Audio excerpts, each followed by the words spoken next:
As I entered the capital, I passed by familiar, deserted, battered roads. I walked through empty roads until I got to the edge of the capital. I looked up to the high-rise buildings that I must have seen a million times, but never like this. Never like this. The front of the buildings were missing. They had been torn apart. Bricks and rubble lined the path towards them. Inside you could see all the steel structures that held the buildings up. It reminded me of Egyptian temples in the hot sun. It reminded me that man had once lived there. A very large tombstone, a very large grave, 6 feet above the ground. I looked at the ground floor, and there were the bodies that had fallen with the floors and ceilings, and had been piled on one another. The stench in the capital was extreme. Next to the bodies were the outage that leaves the bodies when the life muscles relax and you are no more. How many people had died in this densely populated capital, I had no idea. I felt like just walking back and not going on, afraid to see the rest. I wanted to just go back and sleep, as if this was some kind of nasty dream that could go away, but this was no dream. This time my eyes were fully awake. I carried on walking up to another building. I walked inside, over the dead bodies, up a steel staircase, till I got to the upper floor. Of this, what seemed was once a house for a family, their pictures still remaining on the walls, whilst their lifeless bodies rotted on the floors. I stood by the edge where the front wall of the upper room once must have been, and looked out at the rest of the city beyond. I saw pockets of people in the distance, looting goods in shops. I saw people carrying out TVs, a couple holding each end of a 3-piece sofa, 4 men carrying out an American-styled fridge. 1 man carried a big handful of notes. I wondered to myself, what was the point of these goods? They had no purpose anymore. When bread and water were more sought after commodity, what was the point of a TV without a signal? Money with no items to buy. What was the point? I left the building and carried on walking through the streets.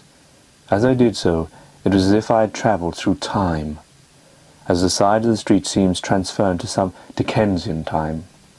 People sat in hovels on the road next to their derelict houses, their clothes dirty and sticking close to them with sweat, their faces unwashed and lined with the worries of the world. One woman sat by a hole as her child poured water in, and she rinsed her clothes in the dirty dishwater. These people did not say a word, did not even look at me. It was as if they were not there. Maybe their squalor shamed them to even raise their heads up to my eyes looking down upon them. I passed this area after trying to talk to these people, but no words were uttered, not one at all. Next I came across a row of people, hundreds, all in torn clothing, battered in the sun as it set. Their wounded aimlessly about, often bumping into one another. They were like unprogrammed droids. I pulled at them to grab their attention, but they did not speak. As I watched their faces, their way, I knew what it was that I was seeing. This was the face of defeat, the defeat of mankind. I was no doctor, but these were a disenfranchised people. They had lost all hope. As they walked in circles, I managed to rift through their pockets, finding wallets, photos, and other such trinkets. I showed them to their owners, but there was no recognition.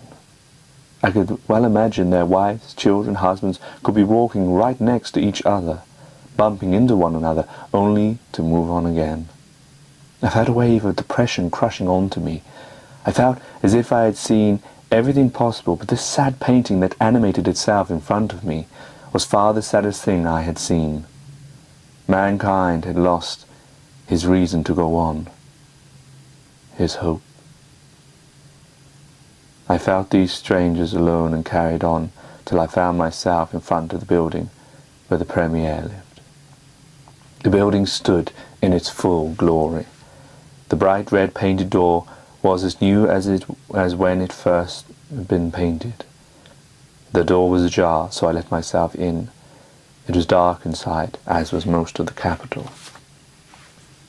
I stepped inside. As I did so, I heard a wheezing noise. As I got closer, I saw a big metal device in the middle of the room. It was an iron lung. Sticking out of the end was a head. I walked closer to the head to see who it was.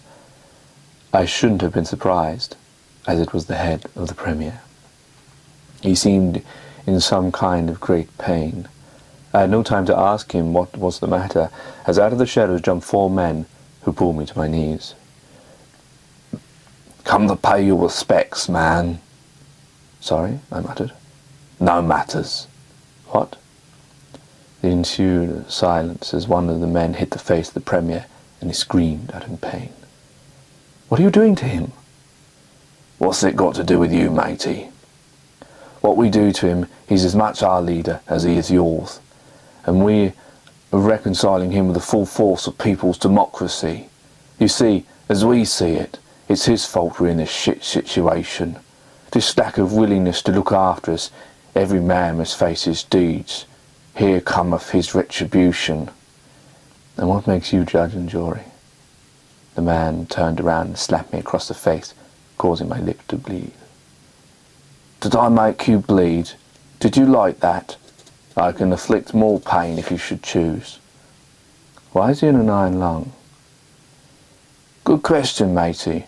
We found him in an exposed bunker 2 miles from here. He must have got to shelter when we heard the reports of the fog.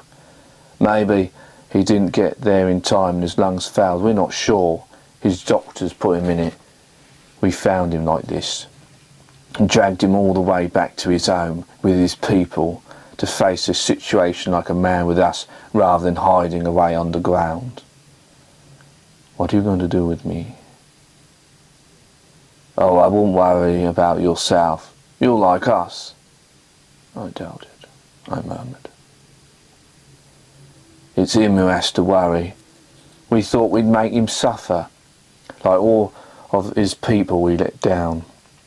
Why do we need nuclear stations anyhow? We never use them, and I suspect he never paid for enough to keep him safe, and anyway, he knew about this fog, you see. Long before us, he was well away before it came, but kept it to himself and his rich buddies, see?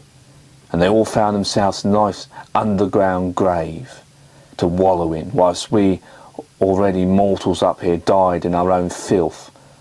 Not all of you, mind you. Now I suspect his generals didn't factor that equation in, and now we will factor him in."